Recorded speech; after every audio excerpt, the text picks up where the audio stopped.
नमस्ते, good afternoon. स्वागत है आईबी टीवी पर। मैं हूं प्रिया जोशी और मेरे साथ आज जुड़े हैं अनुज गुप्ता जी। नमस्ते Anuj ji and welcome to IB TV. नमस्कार मैम। तो अनुज जी, लगातार मार्केट में गिरावट हम देख रहे हैं, गिरावट का माहौल जारी है। तो पहले दर्शकों को बताते हैं कि अभी जो इस वक्त है, सेंसेक्स 76,000 पे है, 76,315, 548 पॉइंट्स डाउन। और निफ्टी जो है 23,738 पे है, 127 पॉइंट्स डाउन। मार्केट क्लोज होने में 1 घंटा बाकी है। Active stocks this hour: HDFC bank, Reliance, Bharti Airtel, ICICI bank and MNM. Top five gainers: Coal India, NTPC, Geo Financial, Geo Financial, Adani Enterprise, and Power Grid Corp. Top five losers: M&M, HM Motors, Maruti Suzuki, Ultratech Cement, and Bajaj Finance. भारी volatility है market में। आज गिरावट देखा हमने। Crude के prices ऊपर गए, रूपी जो है वो वीक हुआ, एलपीजी शॉर्टेजेस नजर आ रहे हैं और एफआईआई से लगातार सेलिंग है। लेकिन ऐसे में मार्केट में हल्की सी रिकवरी भी दिखी है। Sensex has rebound 750 points from days low. Sector की बात करें तो ऑटो, एफएमसीजी, प्राइवेट बैंक, ये सारे इंडाइसेस नीचे हैं 1 to 2.5%। Energy, oil and gas, media, PSU bank, ये सब ऊपर हैं 0.5 to 2%। BSE mid cap and small cap indices flat है। तो अनुज जी, क्या कहेंगे बाजार के बारे में? What is your analysis of the market?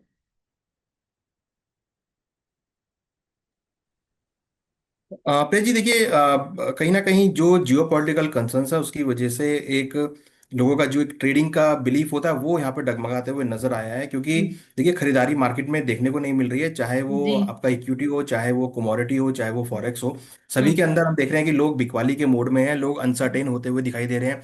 अगर आप जी। देखेंगे तो कहीं ना कहीं एक गिरावट जो है मार्केट में देखने को मिल रही है। देखिए अगर हम डेटा वाइज बात करें तो ये करीबन ये चौथा महीना है, मींस दिसंबर में अगर मैं डेटा वाइज बात करूं तो हम्म। निफ्टी दिसंबर में करीबन सॉरी यस 0.28% गिरा था। देन उसके बाद अगर हम जनवरी की बात करें तो करीबन 3% गिरा था। हम्म। फरवरी में 0.56% गिरा था और मार्च में अभी तक करीबन 5.87% गिरा है।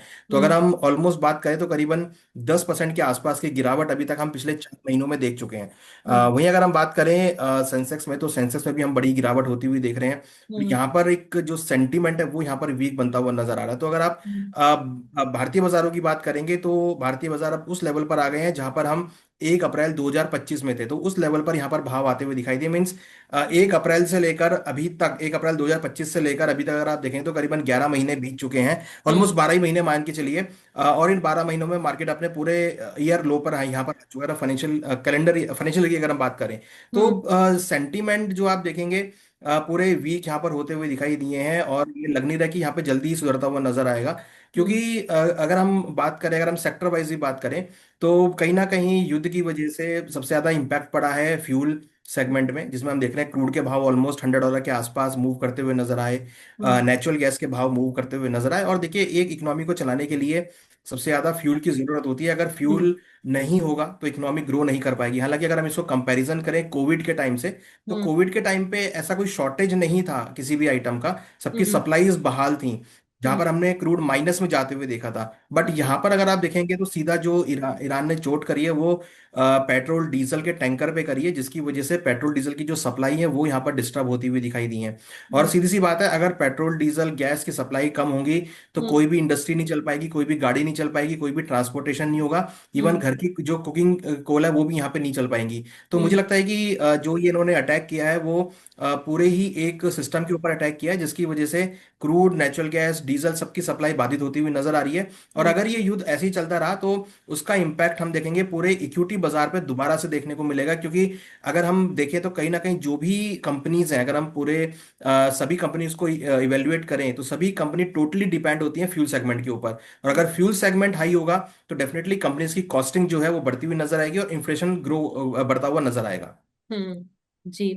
अब ऐसी भी खबरें आ रही हैं, हमने सुना है कि ईरान ने अलाउ किया है कि जो टैंकर्स पे इंडियन के फ्लैग हैं उनको अलाउ किया है to pass through the strait of Hormuz.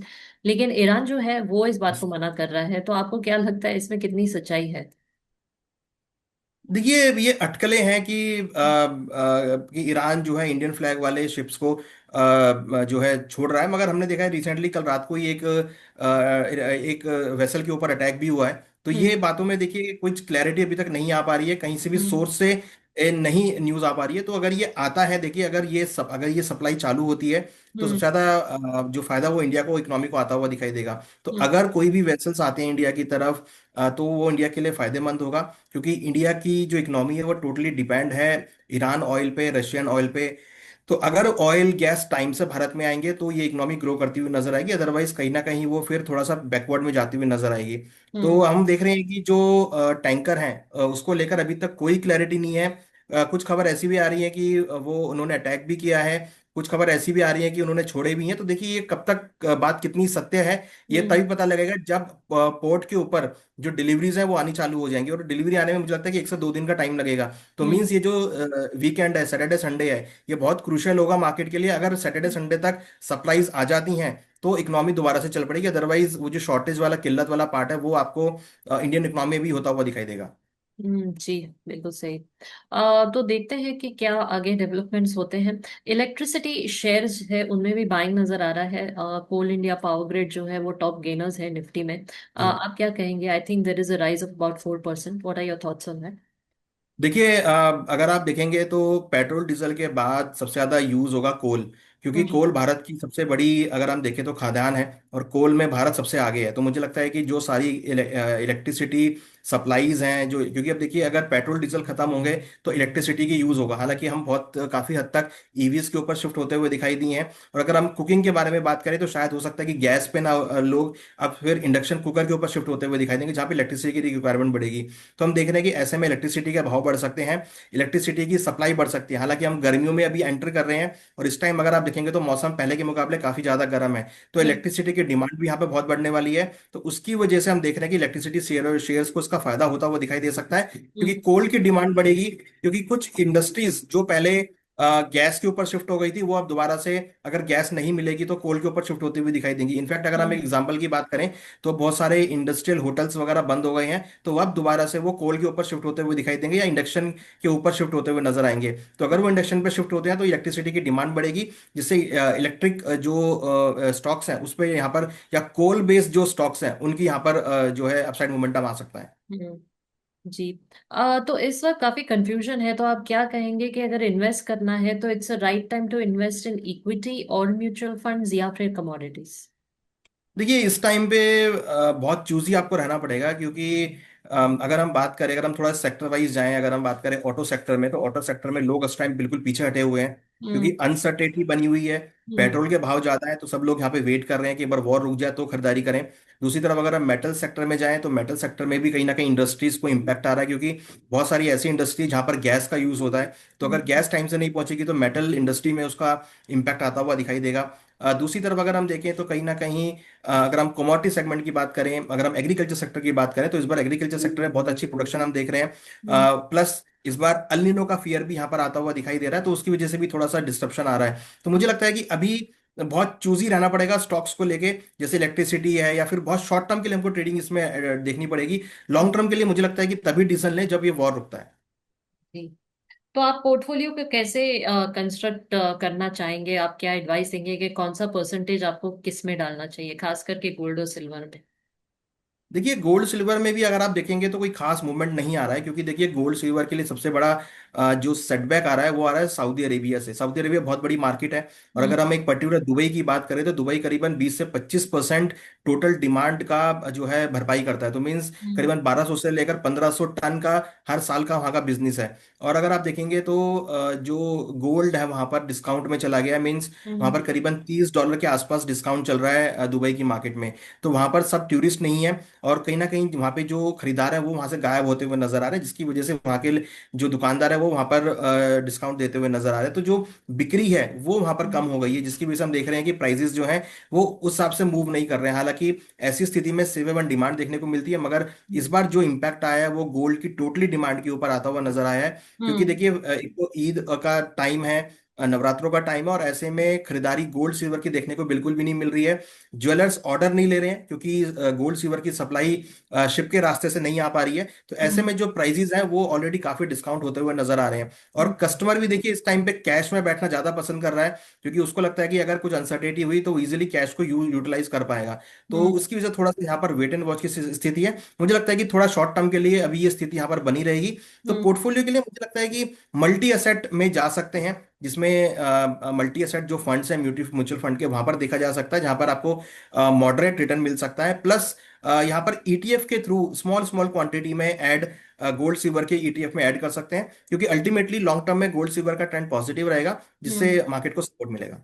जी। इस वक्त आप क्या कहेंगे, what is the potential investing, is it in IPOs और इन फॉरेन स्टॉक्स?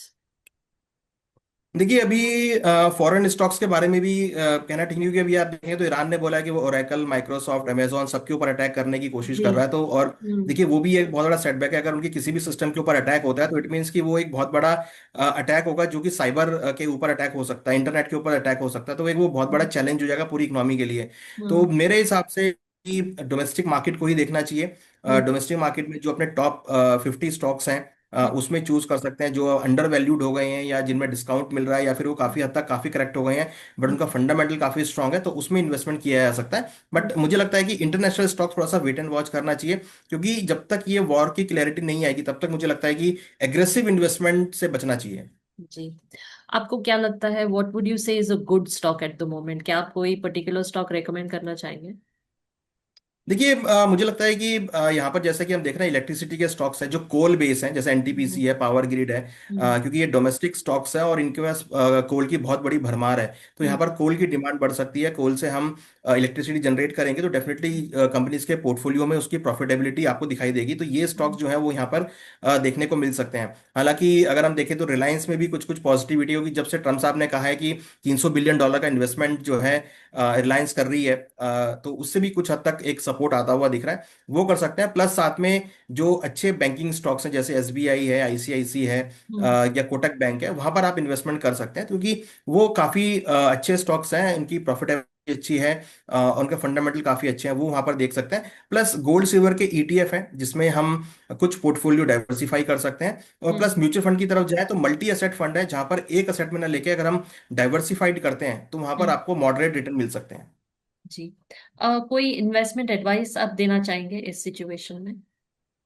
देखिए इन्वेस्टमेंट एडवाइस मुझे लगता है कि थोड़ा कम इस टाइम पे अग्रेसिव नहीं होना चाहिए। एक तो देखिए फाइनेंशियल ईयर की क्लोजिंग है, तो डेफिनेटली लोग अपनी बुक्स क्लोजर में हैं, तो कहीं ना कहीं बिकवाली आपको देखने को मिलेगी। तो मेरे हिसाब से थोड़ा वेट एंड वॉच की ही स्थिति अपनानी चाहिए।